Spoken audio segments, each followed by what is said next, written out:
Back when I was 22, one weekend in late December, I made the knuckleheaded decision to run a marathon with 5 weeks of training. It was the worst event of my life, and probably also the start of my chronic Achilles issues. What can I say? I was a dumb kid. Anyways, it definitely wasn't because of the shoes. The Adidas Supernova Glide 8 Boost were beasts that sang with versatility. Daily runs all the way up through marathons felt achievable in these. And this was my first time ever seeing a tire brand on the rubber outsole of a shoe. Yes, the Continental rubber absolutely rocked. Years later, I laced up my very first Adidas shoes since returning from my chronic Achilles injuries, and I decided to give the Adidas adizero EVO SL a try. After 150 miles in the performance trainer, how was the EVO SL? Let's find out today in the review.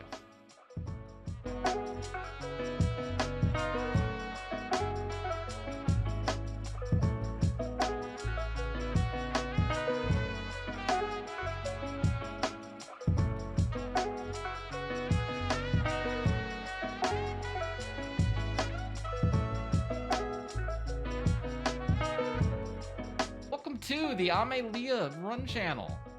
My name's AmeLia, and today I will be doing an extended wear review of the Adidas adizero EVO SL. Now, chances are, regardless of whatever level of runner you are, if you've been to a running shoe store or any of the running influencer circles or shopping sites, you've probably seen somebody mention this super trainer. Now, like all my reviews, I'll be going over the nerdy details of the shoe and discussing fit, ride, durability, versatility, value, and styling of the shoe. I'll also be taking a look at other shoes within the Adidas family, and also taking a separate look at some other brands for alternatives and a shopping guide. It is my hope that this creates an accessible resource to assist runners of all levels of experience in their search for the right fit. My reviews are also time-stamped for easier reference regardless of where and when buyers are shopping. Please note that if you're viewing this on YouTube, I am experiencing some difficulties with timestamps, but if you look in the description of the video, you will see everything neatly organized. You just might have to hit more on that description.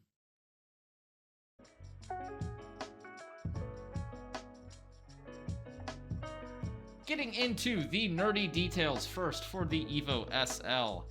This shoe measures in at 7.9 ounces or about 224 grams. It's got a 38.5 millimeter heel stack, 32 millimeter forefoot stack for a drop of about 6.5 millimeters. It sports a full midsole of Adidas's Light Strike Pro Superfoam, which is found in Adidas's bleeding edge racers like the Adios Pro 3 and the Takumi Sen series. The foam is hailed as one of the most reliable foams ever constructed for a running shoe. This foam has a ton of energy return. It's very bouncy, and it is adaptable. The shoe has a outsole of Adidas's ever reliable rubber from Continental.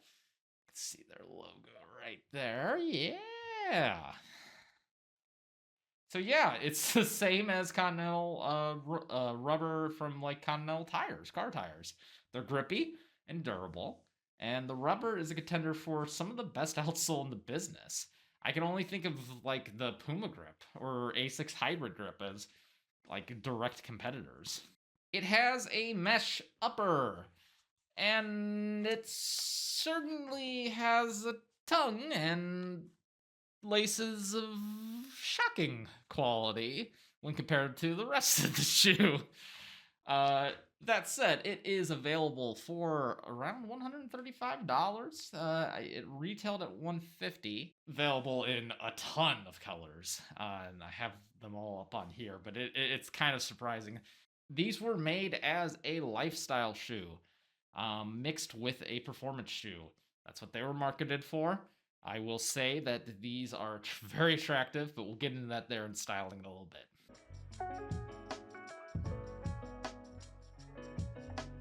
Getting into style and fit, as I alluded to in the previous section, this shoe was made as a hybrid between lifestyle and running, and it certainly shows in the design. It's a very attractive design.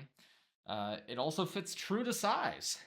I've read that some folks experience issues with tightness in the heel. Now, I didn't experience that in my 150 miles in the shoe.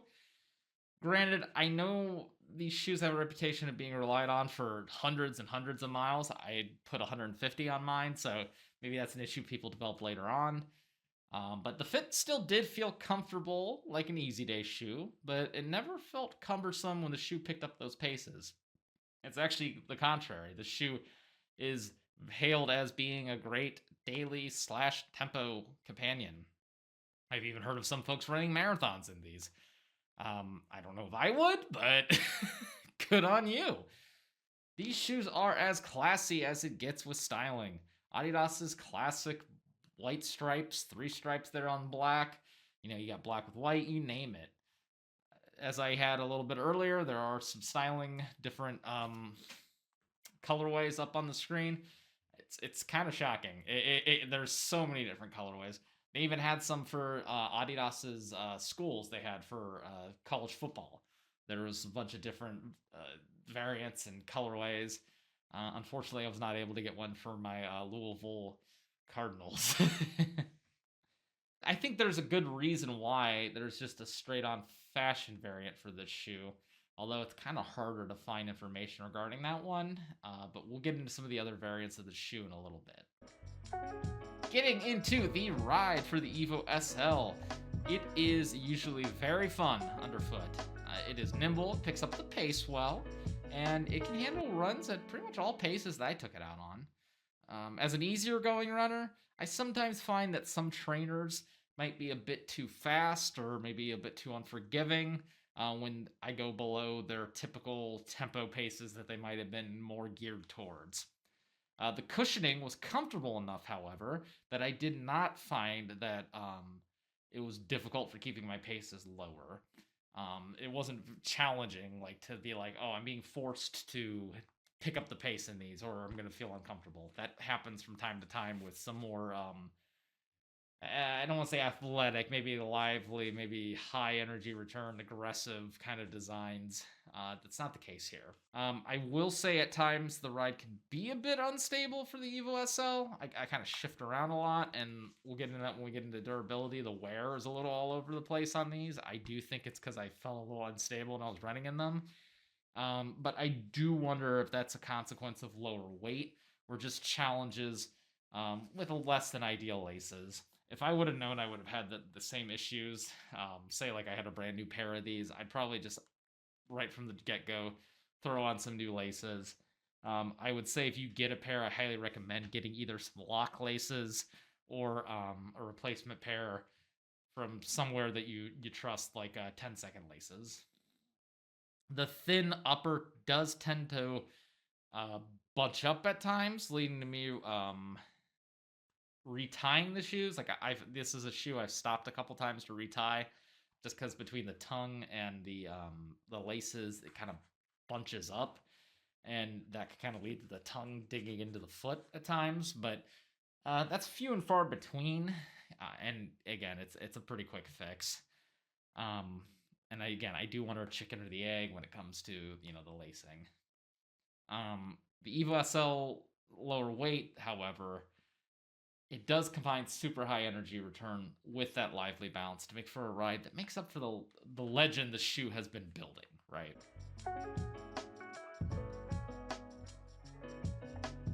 Getting into durability for the EVO SL, I actually grabbed both of my shoes for this. I wanted to kind of go over the wear on both of them. Now, I will say after 150 miles, I'm unsure where I stand on the durability of the shoe. Part of that conflict lies in the colorway I went with. It's all black on the bottom, so you see the wear on these can be a little misleading maybe, because it looks like they're really worn on the bottoms, but it's really more of just that solid black, like that jet black color on the bottom. I'm wondering if that's just the coloring coming off of it, because once you look at them, and I'm trying to get them up closer here for you all, but it's not really like the foam itself isn't really broken down. It's more that it's really more that the coloring's gone, which, you know, I'd argue ultimately you probably don't care about that. You know, it's your running shoe, especially after 150 miles. I've seen some reviews from some folks where they have like 400, 500 miles on these, and they look discolored, but they look serviceable. Definitely, like, compared to a lot of other used shoes. Um, I didn't notice like a significant loss in that pop in the shoe either after 150. I probably would feel comfortable running these for another 200 miles if I didn't already have other shoes to review. Because I've seen people tally upwards of 400 miles on these pairs. And at their affordable price, I also think that, you know, why not just get another pair? Um, I mean, if you can afford it, go ahead. I mean, it's reliable. I've seen plenty of runners who say, "Oh, I'm on my third, fourth pair of these." More power to you. I think it's a great daily training partner there in that regard.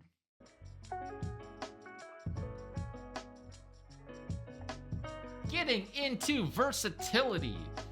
As I've alluded to, the EVO SL is one of the most versatile running shoes I think I've tried. I also would say it's probably one of the most versatile on the market. There's plenty I haven't tried. I'm not going to pretend like I've ran in every shoe, but these are more than likely going to be giving shoes a run for their money. I think it can handle any and all paces. I would not be shocked if somebody was running great PR marathons in these. If they were doing fun runs, turkey trots, you name it. I think this is a Swiss Army knife. I know I've been saying that recently in some reviews. We've had really good luck with some really versatile shoes. I have also seen that runners run in these rain or shine. I will say that as we're going to get into a little bit, they did recently release, it's called the ATR. It's one of the versions of the shoe where it's kind of got more of that, like, lugged bottom, better for like trails. They re-engineered the upper. If you're a winter runner, maybe look into those, but we'll get into those in a little bit as far as versatility is concerned. The premium build also does share DNA with Adidas's race shoes, so I think it keeps it relevant for the fastest paces, while still, like I said a little bit ago, having that Swiss Army knife jack of all trades kind of other training needs being met.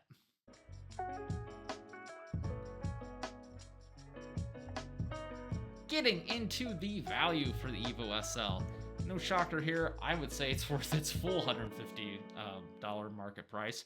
But seeing as you can get a pair on sale for anywhere in the lower 100 range, it's a no-brainer. It honestly is. I'll say that if you can get a shoe and you aren't in need of stability, because this is a little, like I said, at times it can be a little unstable, I would encourage you to consider getting these as a kind of a set it and forget it. Just get it, see how it feels for you. At worst, especially if you get it for around $100, this is a really stylish shoe. You got a really good lifestyle shoe if it doesn't end up working out well for you for running purposes, which I'd highly doubt.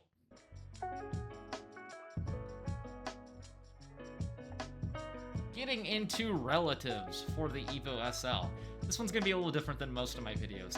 While I can grasp at straws and compare the EVO SL to some other Adidas shoes like the Boston 13, which, real quickly, that is the plated daily trainer for Adidas, or the Prime X Strug 3, which is our big chonky plated boy. We really need to take some more dedicated time to talk about just how many different versions of the EVO SL are coming out, already out. Most recently, the EVO SL has received a woven version. It retails at $150, making it the same price as many of the sizes of the original EVO SL. Keeping to its namesake, the woven's biggest feature is, well, it's its woven upper. Boasting more flexibility and thinner material, the woven claims to add more comfort. Of note, that version seems to also be quietly adding improvements to the eyelets on the lacing, and also a gusseted tongue. I'd say otherwise the shoe appears to be identical.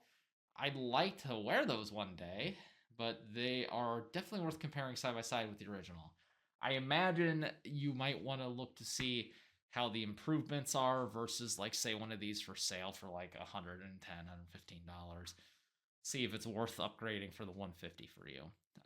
The Woven really, in a lot of ways, makes more improvements on the original than, from like just on the outside looking at it, than you see in some like new versions. There is no EVO SL2 yet. It is EVO SL Woven. I'd compare the Woven to the first one as if you're looking at a 2 versus 1 on the model. As I said earlier, the EVO SL ATR. At the time of writing this review, the EVO SL ATR has finally gone live on Adidas's US website for $160. Compared to the Woven, I'd argue there's about there's really quite a few things different about the ATR. It boasts a more secure fit with changes to the mesh upper and its heel lockdown, citing the need to address that for different terrains, trail runs. The shoe has those lugs underneath with the Continental rubber and an increased traction advertised with the shoe. For a winter runner, these look quite attractive. My biggest disappointment is that Adidas is kind of striking while the iron's ice cold for the US here. We literally just had one of the biggest snowstorms to hit the US, and I think that releasing the trail version of your shoe right after that, I know they didn't say like, hey, let's wait for this storm, but it's kind of, you're sitting there with your hands up like, well, this would have been great a couple weeks ago. Maybe you still live somewhere where winter weather is going to be a factor, or you just want to have something for the summer when you hit the trails, or if you have the foresight to be like, I want to snag a pair of these for next winter. I think they are going to be a matter of preference, but to me, they'd be worth the extra little bit of it. Finally, the EVO SL EXO. At the time of this review, the EXO is not available for purchase, but early peeks at the version of the shoe do seem to sport some sort of exoskeleton, as the namesake advertises. I'm unsure how I feel about it. It looks kind of similar to the power tape system that you see in some Puma shoes. I think the idea is to give it a more stable fit, but I'm really unsure how that'll translate to on the road. I would say, keep an eye on this one. There's no indication as far as price, when it'll come out, aside from sometime in 2026. Again, I'm gonna hold my judgment on it. We'll wait and see kind of what pans out for that one.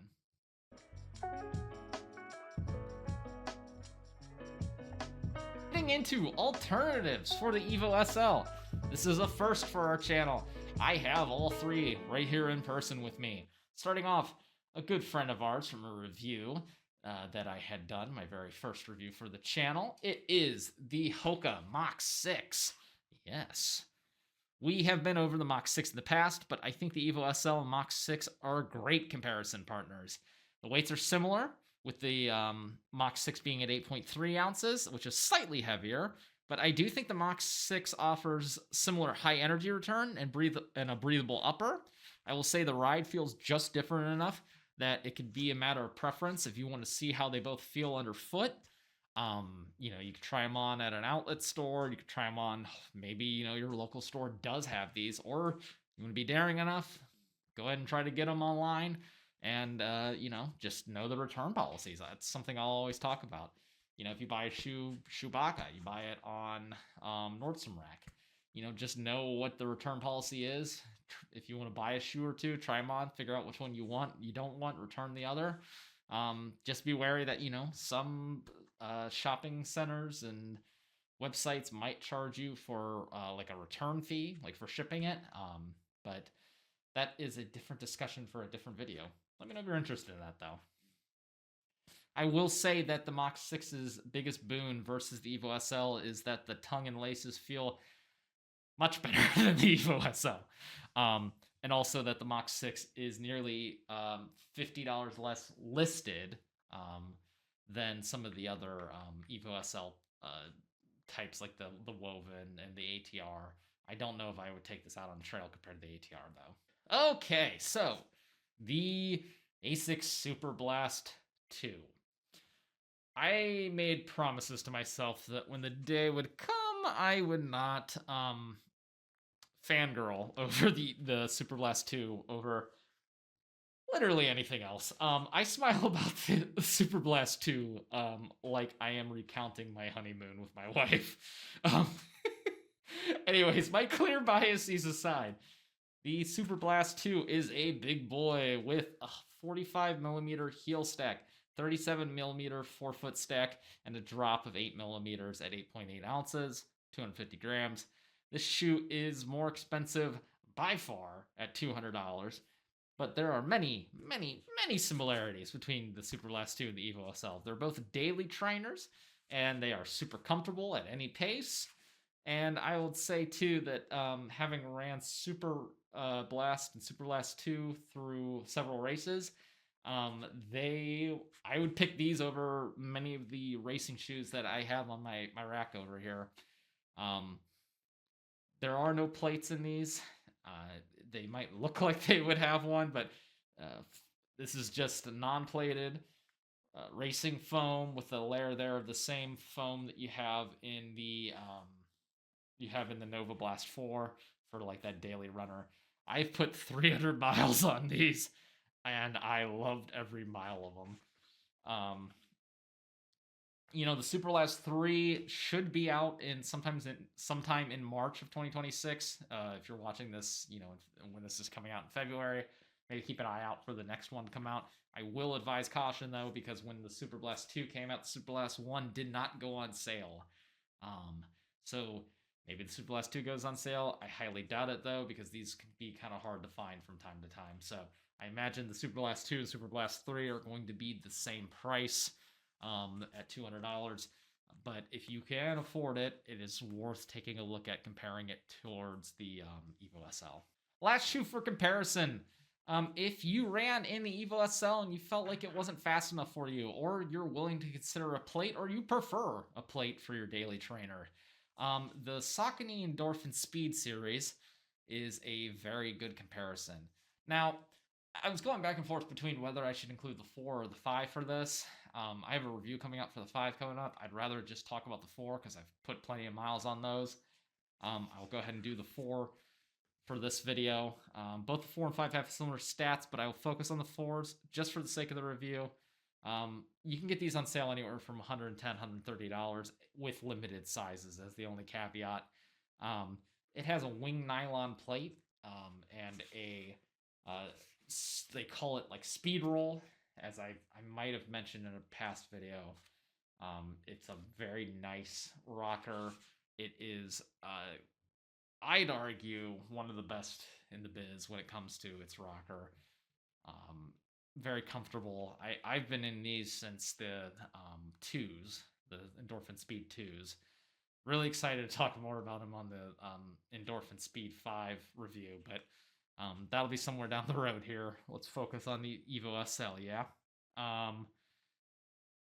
It does have an 8 millimeter drop, and it is sitting at 8.3 ounces, so kind of similar to the Mach 6.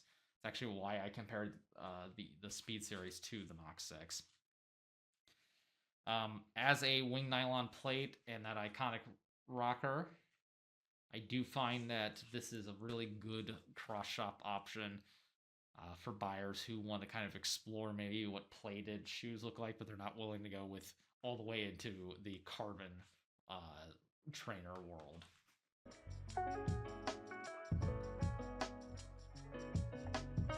Final thoughts for the EVO SL. I think the EVO SL is something sort of a revolution on the market right now. I think it's challenging running shoe brands to put their race foams into accessible trainers in both performance and price point. How companies choose to retort, we will see. I do think it is curious to see just how many versions of the EVO SL Adidas has been making. It does make me curious to see what the future holds for the 3 stripes with their new pillar hair. But regardless, I am optimistic to see what the future holds for this wonderful shoe. Thank you for making it to the end of my video, and please remember to like, comment, and subscribe. I have reviews coming out every other week right now, trying to do weekly vlogs. We are improving the studio here, slowly but surely. I should have a mixer in here any day now, at the time of recording this, so my XLR mic should be set up at that point. Hope you're all staying healthy and safe on your runs, and I will see you all in the next review.